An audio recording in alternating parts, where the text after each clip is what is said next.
Өнөөдрийн хичээлээр бид IELTS-ийн ярианы шалгалтад өндөр оноо авахд туслах цаг хугацаатай холбоотой хэлц үгс болон хэлхүүдийг судлах болно.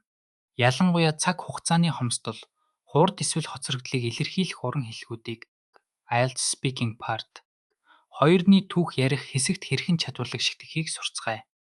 Эхний хэлц үг бол Time is of the essence. Энэ нь ямар нэгэн зүйлийг маш яралтай хийх шаардлагатайг илэрхийлдэг. Учир нь цаг хугацаа хязгаартай, эсвэл тодорхой хугацаанд амжихгүй бол үр дүн муудах эрсдэлтэйг онцолдог.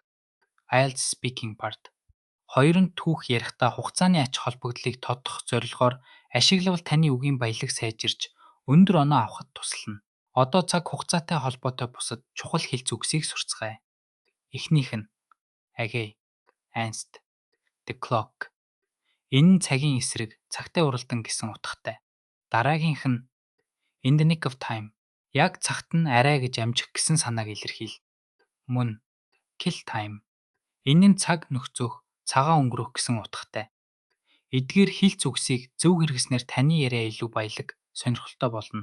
Одоо бид Band 6.1-ийг төвшний хариулт болон Band 8.1-ийг оноо авах хариултын ялгааг харцгаая. Ердийн оюутан I had to finish my assignment quickly гэж хэлж магадгүй. Энэ нь ойлгомжтой ч үгийн сонголт нь энгийн байна. Харин өндөр түвшний хариулт нь I had to finish my assignment again. Ernst, the clock. It was a real race again. Ernst, time.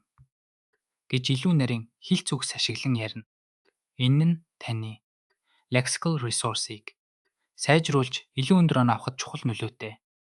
Одоо цаг хугацааны хэлц үгсийг агуулсан бодит амьдралтай ойр харилцан яриаг сонсцгоё. Үүгээр бид эдгээр хэлц үгсийг яриандаа хэрхэн байгалийн байдлаар ашиглахыг сурах болно. Энэ нь таны fluency and coherence мөн lexical resource-ийг сайжруулна. Дараагийн сонирхолтой хэлц үг бол At the 11th hour. Энэ нь ямар нэгэн зүйл тохиолдох ёстой хугацаа дуусахаас өмнөх хамгийн сүүлийн мөч, буюу яг цаг хугацааны төгсгөлийг илэрхийлдэг. Энэ нь ихэвчлэн гинтийн байдал, эсвэл хурцдмал байдлыг илэрхийлдэг. Энэ хэлхийг ашигласнаар таны яриа илүү баялаг, үгийн сонголт тань улам нарийн болно. Одоо IELTS Speaking Part 2-ны дасгал ажил хийцгээе. Describe a time when you had to do something very quickly because the deadline was approaching fast. What was it? And how did you feel?